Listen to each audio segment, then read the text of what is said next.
Saudara, hari ini kita akan teruskan serial apologetika yang kita sudah pelajari beberapa minggu. Hari ini lanjutannya setelah kita belajar eksistensi Allah, keberadaan Allah, kita akan pikirkan sebuah tema yaitu siapakah Allah yang sejati? Mari sebelum kita mulai, kita berdoa kepada Tuhan.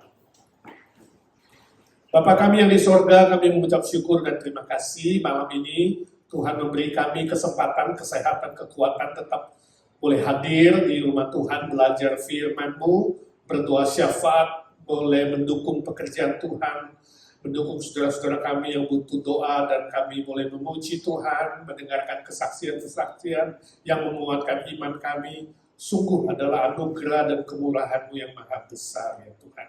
Kami mau belajar firman-Mu, pakai hamba-Mu yang lemah, hina, terbatas ini, jadikan dia saluran berkat buat kami, dan siapkan hati pikiran kami, supaya kami boleh mengerti, Roh Kudus mengurapi dan mencelingkan pemikiran dan mata rohani kami. Dalam nama Tuhan Yesus kami berdoa dan memohon berkat Tuhan. Amin. Siapakah Allah yang sejati, yang sesungguhnya? Saya nggak tahu saudara pernah bertemu atau bertanya soal pertanyaan ini enggak? Atau ada temanmu yang bertanya, atau saudara sendiri yang bertanya. Dan dari serial sebelumnya, waktu kita belajar tentang keberadaan Allah, tentang eksistensi Allah, kita tahu jelas bukti-bukti yang sudah dibahas bahwa Allah itu ada. Gak mungkin Allah itu gak ada. Kita sudah belajar cukup banyak bukti. Tapi dari bukti-bukti itu kita cuma tahu ada Allah. Eksis, tapi siapa dia? Siapa Allah yang sejati? Itu belum menjawab pertanyaan. Allah yang benar, yang sejati itu yang mana? Jadi bukti-bukti yang kita pelajari cuma bisa membuat orang mengerti dan mengaku. Ya deh, aku mengaku deh ada Allah. Ya deh, aku mengaku Allah itu eksis, bukan ateis. Jadi kita sudah mengalahkan konsep-konsep ateis, sehingga orang bisa percaya ada Allah. Lanjutannya kita perlu menjawab pertanyaan ini kalau ada yang bertanya. Kalau gitu Allah itu ada, Allah yang mana yang asli? Allah mana Allah yang sejati? Nah itu belum ada jawabannya. Tidak heran di dunia ini ada begitu banyak agama yang coba menawarkan, oh Allah yang sejati begini, Allah yang sejati begono. Jadi agama-agama di dunia ini mencoba mengerti dan menjelaskan siapa Allah yang sejati. Tapi manusia sudah berdosa. Pikirannya, hatinya sudah tercemar. Tidak mungkin manusia yang berdosa bisa mengenal Allah yang suci. Tidak mungkin manusia yang terbatas bisa mengenal Allah yang tak terbatas. Hanya boleh mereka-reka. Tidak heran agama-agama yang coba mereka-reka dan memberi jawab itu tidak ada yang sama. Kontradiksi satu dengan yang lain, betul? Satu bilang begini, satu bilang begitu, kontradiksi, dan memang hanya abstrak. Karena nggak ada yang pernah melihat Allah. Nah, yang lalu saya sudah kasih ilustrasi tentang 4 orang buta yang pengen menjelaskan gajah. Tapi sama-sama buta. Orang buta bagaimana menjelaskan gajah wong tidak pernah lihat? Ya, tidak heran yang pegang badannya bilang gajah itu seperti tembok. Yang pegang ekornya bilang gajah itu seperti kemuceng. Yang pegang kakinya bilang gajah itu seperti pohon pisang. Yang pegang kupingnya bilang gajah itu seperti daun talas. Yang pegang belalainya bilang seperti selang penyemprot pemadam kebakaran. Gak ada yang tepat, satu pun gak ada yang tepat. Demikianlah agama-agama di bumi ini ketika menjelaskan tentang Allah. Gak ada yang benar, gak ada yang tepat. Sebab gak mungkin manusia yang sekecil debu itu bisa menjelaskan dan menemukan Allah yang sejati. Nah lalu bagaimana? Bagaimana kita bisa mulai meyakinkan orang lain waktu kita mau menjelaskan Allah yang sejati? Nah kita harus mulai dari bukti-bukti yang sudah kita pelajari itu. Dari bukti-bukti kebenaran logis yang kita jelaskan itu, kita mau lanjutkan dengan kebenaran logis Allah yang sejati itu harusnya Allah yang bagaimana? Ya, nangkap ya logikanya. Nah, sekarang kita lihat ada 5 hal. Yang pertama, bila Allah menciptakan dan mengontrol alam semesta, maka logikanya Allah itu harus maha kuasa, maha sempurna, maha baik, dan maha kekal. Artinya Allah itu harus melebihi segala sesuatu yang disebut dengan energi atau materi. Jadi kalau ada orang bilang, oh bagi saya Allah itu adalah sebuah energi yang besar. Sebuah kekuatan yang tak terhingga. Kita bisa mengatakan, no. Kalau dia menciptakan alam semesta yang begitu indah, harusnya dia apa?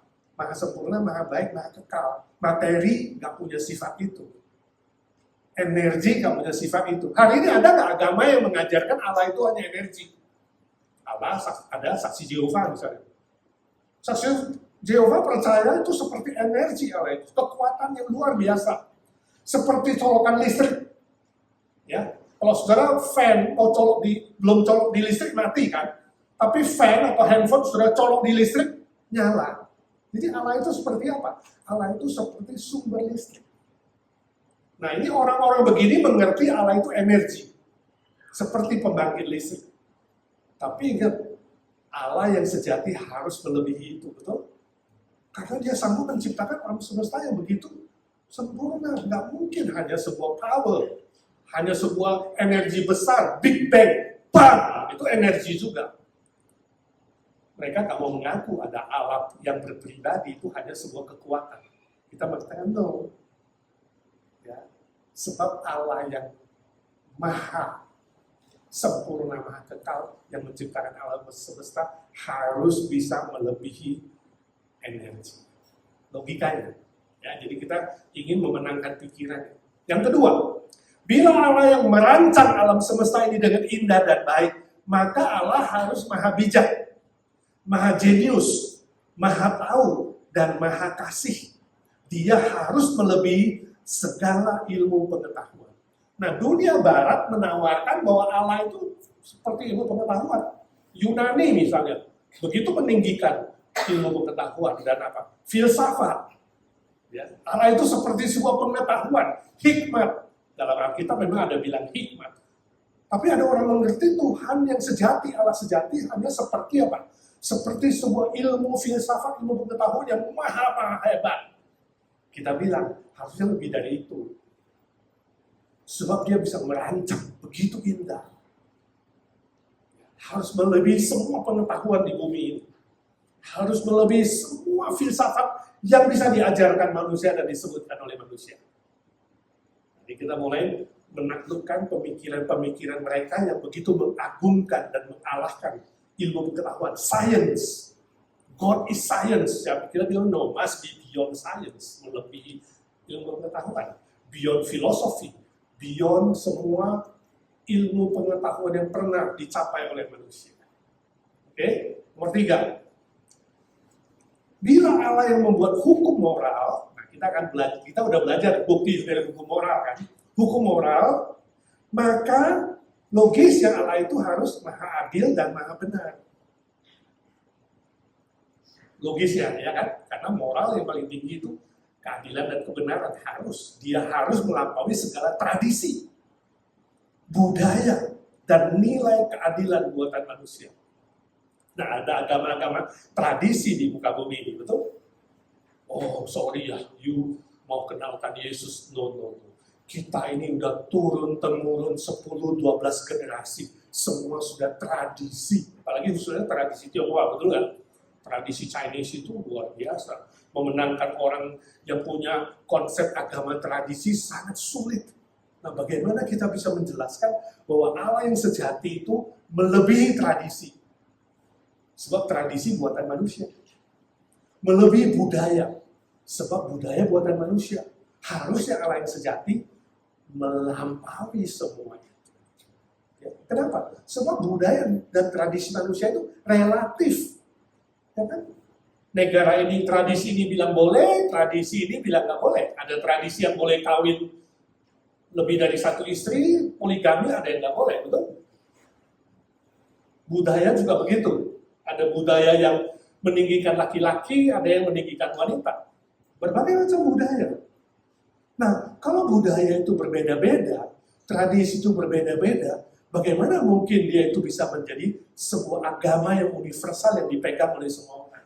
Harusnya Allah yang sejati melampaui semua tradisi, melampaui semua budaya atau nilai keadilan yang dibuat oleh manusia. Ya kan? Adil nggak kalau satu suami boleh punya 4 istri? Nggak adil. Saya pernah tanya, saya kalau ketemu teman-teman di Indonesia, kadang ya, yang punya latar belakang agama lain, atau saya waktu naik taksi, naik Uber, setelah tahu berbeda, saya tanya, menurut kamu Allah yang sejati adil nggak? Adil. Benar, harus adil. Harus, oke. You percaya nggak bahwa laki-laki boleh punya 4 istri? Ya saya percaya kok, agama saya boleh kok. Oke, kenapa wanita nggak boleh punya 4 suami? Adil nggak? Kalau ada agama yang mengatakan laki boleh punya 4 istri, sedangkan istri nggak boleh punya 4 suami. Sih. Keadilan itu kadang-kadang bisa diciptakan oleh manusia. Adil nggak seorang pria boleh menceraikan wanita, tapi wanita nggak berhak menceraikan suaminya? Sih. Semua keadilan yang dibuat oleh manusia, hukum moral yang dibuat oleh manusia, bisa salah, saudara. Allah yang sejati harus bisa melampaui semua hukum moral, semua hukum keadilan yang dibuat oleh manusia. Yang absolut, yang berlaku di seluruh dunia, yang berlaku untuk seluruh suku bangsa. Nah, itu baru adil. Ya, itu baru benar. Jadi kita mulai bisa membuka pikiran seseorang. Oh, yang dimaksud adil itu belum tentu loh. Bagi si B, bagi si A, bagi si budaya lain, bangsa lain, belum tentu loh. Ya, jadi bisa menjadi relatif. Oke, lanjut. Nomor 4. Bila Allah yang tidak bisa tidak ada, ini kan pasti ontologi, di bukti ontologis, dia tidak bisa tidak ada, berarti selalu ada. Logikanya adalah Allah harus memiliki kepribadian yang sifat-sifatnya maha sempurna, antara lain maha kekal, tak terbatas oleh ruang dan waktu, tak terbatas oleh hikmat manusia dan lain-lain. Dia harus maha kudus, dia harus maha hadir, dia harus maha tahu, dia harus maha kuasa, dia harus maha kasih dan maha baik. Jadi semua sifat-sifat kepribadian yang sempurna, melampaui rasio, melampaui emosi, dan melalui kehendak, itulah Allah yang sejati. Kalau tidak demikian, dia bukan Allah yang asli, bukan Allah yang sejati. Jadi dia harus punya rasio, dia pribadi. Pribadi itu definisinya apa pribadi? Harus punya pikiran, harus punya perasaan, harus punya kemauan. Kalau energi nggak punya itu, jadi energi bukan kepribadian. Pribadi harus punya pikiran, Allah yang sejati harus punya pikiran yang sempurna, emosi yang sempurna, kehendak yang sempurna, yang melampaui segala sesuatu. Ya, absolut.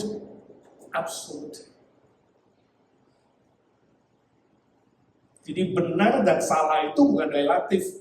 Benar dan salah di mata Tuhan yang sudah Tuhan tentukan harus absolut. Sedangkan benar dan salah menurut manusia bisa relatif. Ini sebenarnya pencobaan pertama yang dilakukan oleh iblis kepada Hawa dan Adam.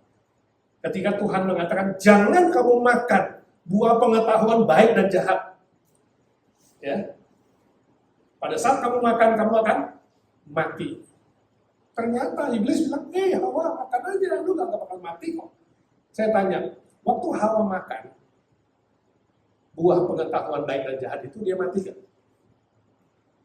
Mati gak? Nggak mati, jadi siapa benar? Allah benar atau iblis benar? Istilah mati di situ adalah apa? Mati dalam hal spiritual. Mati dalam hubungan dengan sang kebenaran. Sumber kebenaran itu dengan Allah. Iblis mengatakan, kalau kamu makan, kamu akan seperti Allah. Seperti Allah. Fotokopinya Allah. Mengetahui yang baik dan jahat. Jadi Allah mengetahui baik dan jahat. Apa artinya? Oh, jadi Allah baik dan jahat. Bukan. Mengetahui baik dan jahat artinya, kalau kamu makan buah itu, kamu bisa buat definisi sendiri. Mana baik, mana tidak baik. Pengetahuan baik dan jahat, mana baik dan mana jahat, kamu yang tentuin. Cakep. Sehingga hari ini, berbicara baik dan jahat, manusia punya definisi yang beda-beda. Relatif. Tapi bagi Tuhan, baik dan jahat itu, definisinya selalu absolut. Selalu benar di mana-mana secara universal.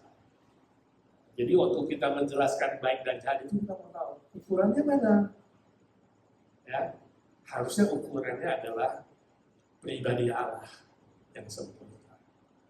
Kata-kata Allah yang sempurna. Yang selalu tak pernah salah dan benar ukurannya. Ya, nah itu. Nomor 5. Allah yang patut dipuja atau disembah. Kita udah pernah bahas bahwa dimanapun manusia sekolah atau tidak sekolah, di desa, di tempat pedalaman, ya pasti punya hati yang pengen menyembah, ya, pengen memuji sesuatu yang lebih besar, memuja sesuatu yang besar. Apalagi kalau dia sudah jalan buntu, carinya Allah. Kalau Allah patut dipuji dan disembah, maka haruslah Allah itu yang sejati adalah Allah yang maha agung, maha besar, yang melebihi apapun dalam alam semesta ini, yang maha pribadi tadi. Yang bisa berhubungan dengan manusia yang berpribadi juga. Kita diciptakan punya pikiran, punya perasaan, punya keinginan. Harusnya Allah yang sejati juga punya pikiran dan perasaan dan keinginan yang sempurna, yang bisa komunikasi dengan kita. Ya, yang bisa berelasi dengan manusia, itu penting sekali. Dia harus maha besar, maha agung, tapi bisa berelasi dengan kita, manusia yang tidak sempurna, maha pribadi. Jadi kalau sembah pohon, pohon nggak punya pribadi. Sembah gunung, gunung nggak berpribadi. Ya. Harus sesuatu yang punya pikiran, baru asli. Patung, nggak asli. Ya. Ilmu pengetahuan, nggak asli. Filsafat nggak asli, karena punya pribadi. Harus yang punya pribadi. Allah yang sejati, punya pikiran, punya hati, ya, dan punya. Nangkap nggak sampai situ? Jadi kita mulai bisa diskusi nih, dengan orang-orang yang belum menerima Allah yang sejati, yang mana ini, yang masih cari-cari. Tapi yang sudah ngaku ada Allah, kita mulai memakai pelajaran ini. Yang belum mengaku adanya Allah, kita pakai pelajaran sebelumnya. Bukti-bukti Allah itu ada. Ya, nangkap? Nah, sekarang kita lanjut. Dari semua kebenaran atau konsekuensi logis di atas, dapat disimpulkan bahwa Allah yang sejati haruslah unik. Satu-satunya, jadi nggak ada duanya. Ya, satu-satunya unik. Tanpa tandingan. Makanya kita belum tentu kalau bilang semua agama Allahnya sama. Nah, ada yang bilang gitu kan, semua agama sama aja, Allahnya sama kok. Satu kok, cuma jalannya beda-beda, semua sama. Mungkin nggak? Mungkin nggak semua agama sama? Nggak mungkin, karena dia harus unik. Dia harus satu-satunya yang berbeda. Ya, nggak mungkin bisa sama. Ya. Dari konsekuensi logis yang kita pelajari, dia harus tanpa tandingan, nggak bisa ada saingannya. Tanpa tandingan. Bandingkan waktu Musa bertanya kepada Allah, siapakah kamu? Siapa namamu Allah, Tuhan? Kalau mereka tanya, kamu mengutus saya kepada Israel, kepada Firaun. Kalau mereka tanya, saya bilang apa? Katakan kepada mereka, aku yang mengutus kamu, aku adalah aku. Aku adalah aku, I am that I am. Artinya apa? Unik. Satu-satunya. Tiada tandingan. Nggak ada duanya. Nggak bisa dibandingkan dengan apapun. Itu artinya aku adalah aku. Ya, sedangkan konsep manusia, tadi saya sudah jelaskan beberapa agama yang konflik satu dengan yang lain, yang abstrak. Nah, sekarang kita lihat ada beberapa yang saya mau share tentang konsep manusia tentang agama atau tentang Allah. Ateisme. Nah, ini konsep tentang agama apa? Pandangan yang menolak eksistensi Allah. Ini nanti saudara jelaskan soal bukti-bukti adanya Allah. Politeisme, pandangan yang mengatakan ada banyak Allah. C. Panenteisme. Panenteisme artinya pandangan bahwa Allah itu berkembang sesuai dengan perkembangan dunia ini. Jadi Allah itu proses terus berkembang. Ini berarti nggak sempurna, ya? Betul nggak? Di panenteisme. Jadi saudara, kalau ada mulai orang cerita Allah yang sejati itu begini, agama yang dulu beda dengan sekarang, dulu kan perjanjian lama, dulu masa kuno, sekarang masa baru harus begini, harus berkembang ikut. Nah, kita tahu konsepnya panenteisme. Ya, Allah itu nggak sempurna, dia terus proses berkembang dulu, terus sesuai dengan perkembangan dunia. Ya, kalau Hindu jelas politeisme, jadi nggak mungkin bisa sama. Ya, ribuan, ya, puluhan ribu dewa-dewi yang disembah. Dan mereka mulai saing-saingan, ya kan? Wisnu bersaingan dengan Siwa, dengan Brahma. Siwa itu perusak, ya kan? Dewa. 3 yang terbesar kan? Brahma pencipta, lalu Wisnu pemelihara, Siwa perusak.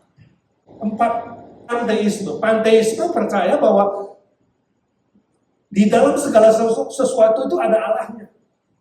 Jadi kalau saudara jalan-jalan sendiri malam-malam, kesandung jatuh, wah, itu kamu harus kasih sesembayangan itu kamu ketendang siapa ini ya? Ini rumahnya Allah mana ini? Jadi pohon ada Allahnya, apalagi gunung ada Allahnya, begitu ya. Dulu waktu saya kecil suka dibohongin nih sama teman-teman kalau sudah main ke hutan, kita kencing di pohon besar, teman saya bilang, permisi dulu. Ntar kemana-mana bengkak, tau nggak? Itu ada yang nginep di situ. Wah, jadi kita harus panggil itu pohon datuk apa? Ya, permisi, ini anak cucumu mau kencing di sini, kalau kita zzz, gitu. Laki gampang kencing di mana aja. Mau kencing di sungai, permisi dulu sama si sungai itu, ya kan? Karena segala sesuatu ada Allahnya, hati-hati.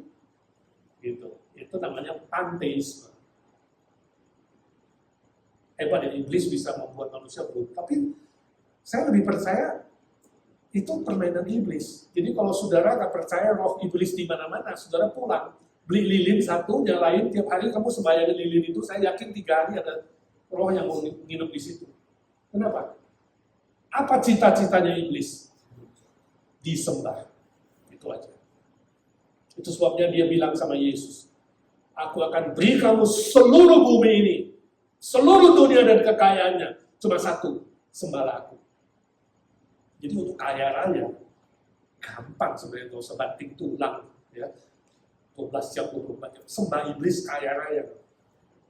Nah, saya kaya raya menurut iblis, tapi nyawamu diambil.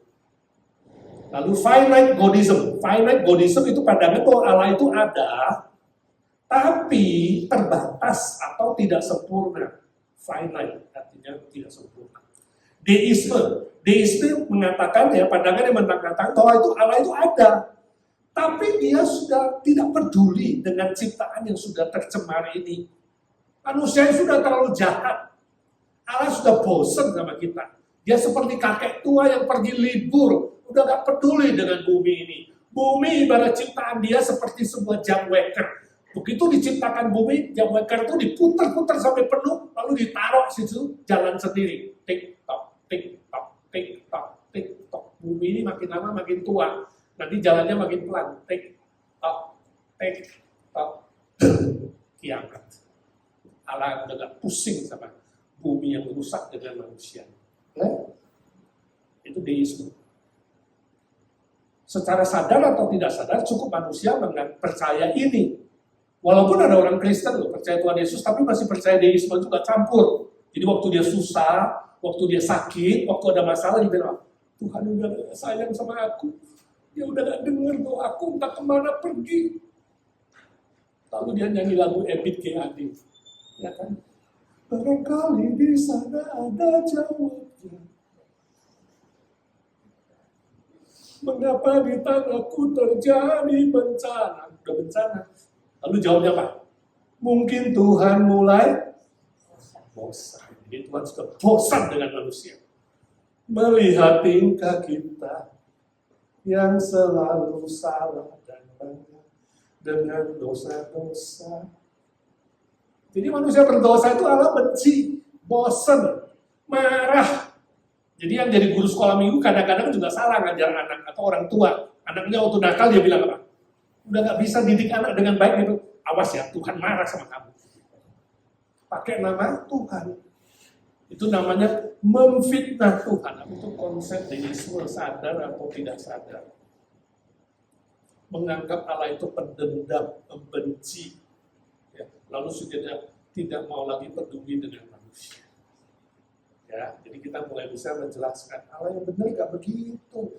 Dia harusnya maha kasih, dia maha baik, dia maha sempurna. Gak mungkin dia itu balas-membalas kayak manusia seperti kamu itu loh, tukang balas dendam, tukang jealous, tukang simpen kepahitan. Allah yang sejati gak harusnya begini.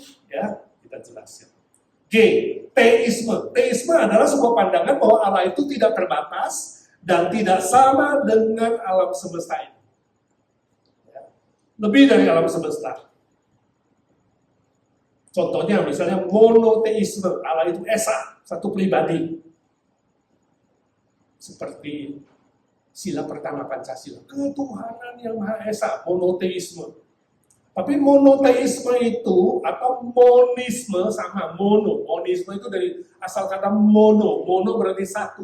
Allah itu esa satu-satunya, mutlak, tanpa relasi dengan apapun dan siapapun. Nah ini menjadi kurang tepat. Jadi kita boleh tanya, jadi menurut kamu Allah itu esa? Ya, esa itu gitu artinya, kalau belum ada siapa-siapa, belum ada manusia, belum ada malaikat, belum ada ciptaan, sejak kekal itu hanya Allah sendirian, satu pribadi. Ya, esa. Gak mungkin harus lebih satu pribadi, pastinya satu pribadi sendiri yang mutlak absolut. Oke, kalau Allah itu absolut sendirian, satu pribadi, sejak kekekalan, sebelum ada manusia, malaikat, dan yang lain. Saya tanya, Allah yang kamu percaya itu Allah yang maha kasih. Dalam kekekalan itu sebelum ada manusia, belum ada malaikat, belum ada ciptaan lain, Allah itu mengasihi dengan siapa? Halo, kasih butuh berapa pribadi? Minimal, dua, minimal dua. Jadi lebih masuk akal mana? Allah yang satu pribadi sejak kekekalan atau lebih dari satu pribadi? Nah, jadi kita mulai membuat manusia berpikir. Oke. Jadi Allah yang sejati itu berapa pribadi sejak kekekalan? Bukan mungkin satu dong. Kalau satu sendirian, pasti dia kejam. Dia absolut, pasti diktator. Dia mau ngasih dengan siapa? Nah, jadi kita meninggalkan sebuah pertanyaan yang cukup dalam. Untuk mengenal Allah yang sejati, aku setuju. Dia Allah yang esa. Dia melebihi alam semesta, setuju. Tapi harusnya, dia nggak boleh sendirian satu pribadi. Lalu bagaimana? Kita tanya Alkitab.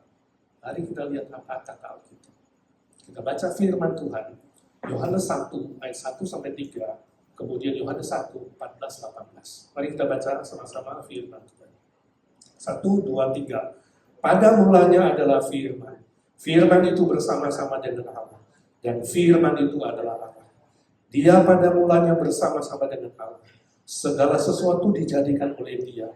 Dan tanpa dia, tidak ada sesuatu pun yang telah jadi dari segala yang telah dijadikan. 14. Firman itu telah menjadi manusia dan diam di antara kita, dan kita telah melihat kemuliaannya, yaitu kemuliaan yang diberikan kepadanya sebagai anak tunggal Bapa, penuh kasih karunia dan kebenaran. 18. Tidak ada seorang pun yang pernah melihat Allah, tetapi anak tunggal Allah yang ada di pangkuan Bapa, dialah yang menyatakan.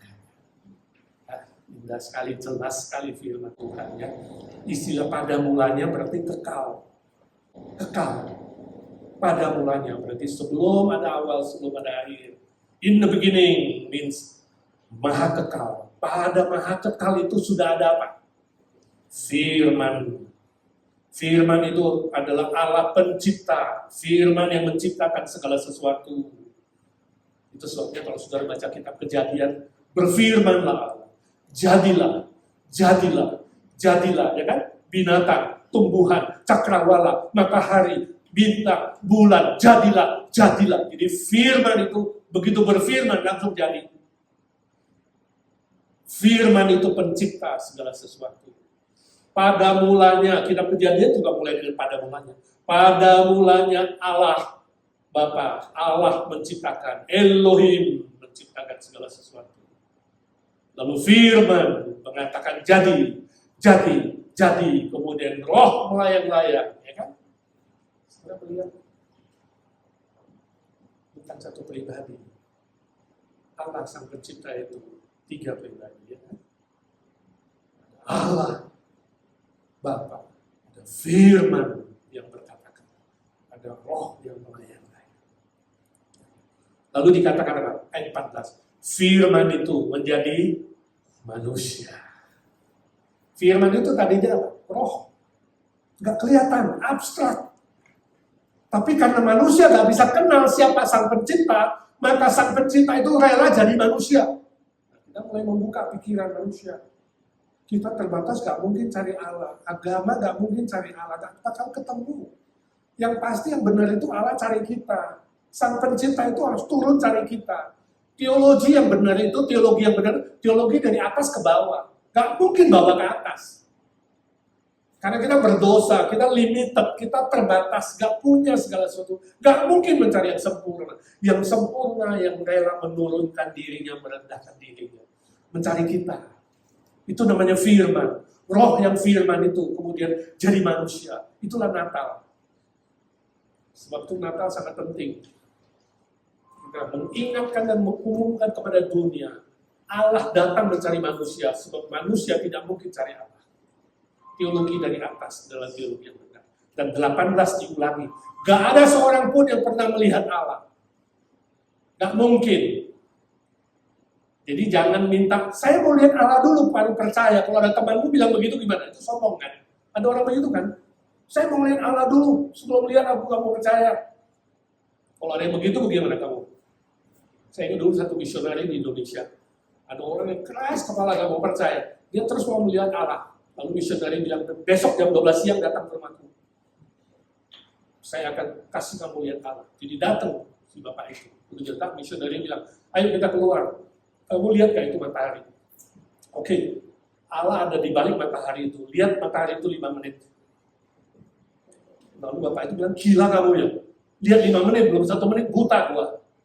Lalu misionari itu bilang, lihat matahari ciptaannya saja kamu gak sanggup. Apalagi kamu lihat sang penciptanya. Kamu kira matamu apa? Mata diciptakan untuk menikmati ciptaan Tuhan, bukan untuk membuktikan adanya Allah pencipta. Bapak itu bertobat, jadi percaya Yesus. Ada banyak ilustrasi yang Tuhan bisa pakai segala pintu untuk membuka mata mereka bahwa jangan sok kamu gak mungkin cari Allah, yang benar itu Allah cari kamu. Gak ada seorang pun melihat Allah, tapi anak tunggal Allah yaitu Yesus Kristus, firman itu menunjukkannya kepada kita. Indah sekali ya. Jadi kita katakan Allah yang sejati itu harus datang dari surga.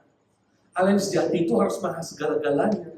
Allah yang sejati itu harus lebih dari satu pribadi. Baru ada cinta kasih, baru ada relasi. Ya, jadi kita jelaskan bahwa Allah yang sejati itu adalah Esa dalam natur sifat-sifatnya, tapi 3 dalam pribadinya. Itu 1 Yohanes 5 ayat 6 sampai 7. Ada 3 saksi di sorga, yaitu Bapa, Anak, dan Roh Kudus. Ini sulit, pelajaran Trinity itu sulit. Kamu gak usah harus jelaskan apa itu Trinity. Nanti setelah dia bertobat percaya firman Tuhan, baru jelaskan pelajaran Trinity. Tapi sekalian yang perlu jelaskan adalah apa? Allah yang punya maha kasih, sifat kasih harus lebih dari satu pribadi. Gak mungkin hanya satu pribadi, itu pasti Allah yang gak punya cinta. Sebab cinta itu butuh minimal 2 pribadi. Jadi dari sejarah Yesus Kristus, mulai dari kelahiran, kehidupan dan pelayanan, kematian, kebangkitan, dan kenaikan ke sorga, kita mendapatkan bukti yang sah bahwa Yesus Kristus adalah Allah yang sejati. Amin. Dari sejarah Yesus, yuk mulai gak percaya Alkitab. Kalau ada temanmu gak mau percaya Alkitab, katakan gak apa-apa. Saya mau kamu belajar sejarah. Sebab sejarah gak bisa disangkal. Yesus pernah ada di bumi ini. Dia pernah menginjakkan kakinya. Semua bukti-bukti sejarah, lebih dari tokoh-tokoh seluruh dunia. Dia pernah lahir, dia pernah hidup di sini. Dia pernah hidup 33,5 tahun. Pelayanannya 3,5 tahun terakhir. Mengguncangkan dunia. Melakukan banyak mujizat. Dia pernah mati. Dia pernah bangkit. Dia naik ke surga. Itu semua tercatat dalam sejarah. Dari sejarah Yesus Kristus, kita tahu kata-katanya benar sebab dia tidak pernah dusta. You sampai hari ini nggak bisa ketemu satu kali pun Yesus berdusta dan mengomong yang salah. Nggak ada. Nggak ada yang bisa menyangkal kematian dan kebangkitannya. Dari sejarah Yesus Kristus, kita dapat katakan, dialah Allah yang sejati, dialah Allah yang asli, yang turun dari surga. Amin. Jadi setelah kamu jelaskan logikanya, saudara perlu jelaskan tentang Yesus Kristus.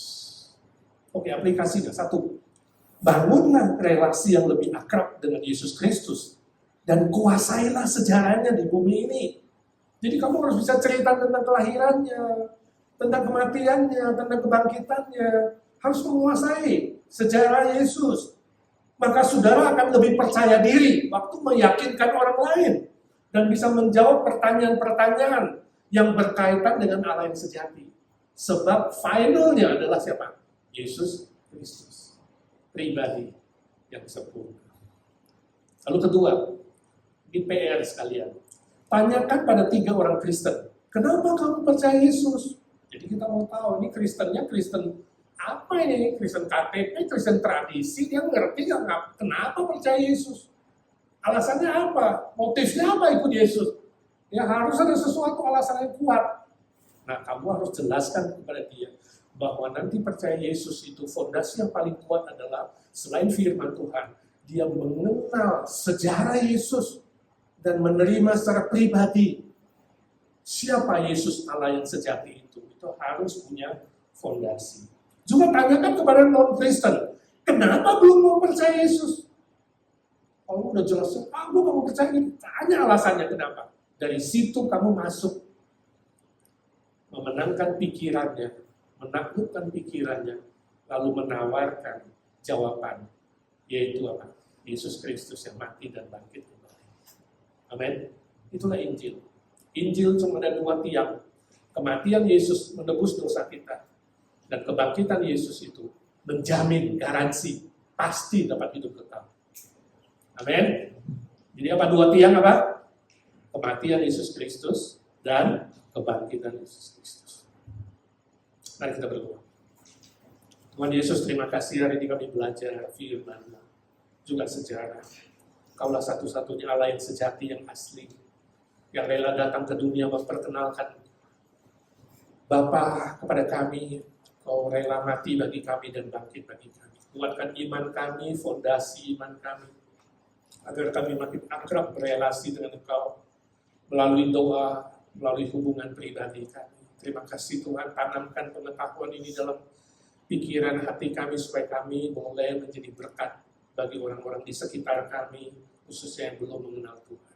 Pakai kami menjadi alat yang berguna untuk kerajaan-Mu dan kebenaran-Mu dan kemuliaan-Mu. Terima kasih Tuhan. Kami berdoa bersyukur dalam nama Tuhan Yesus Juru Selamat kami. Amin.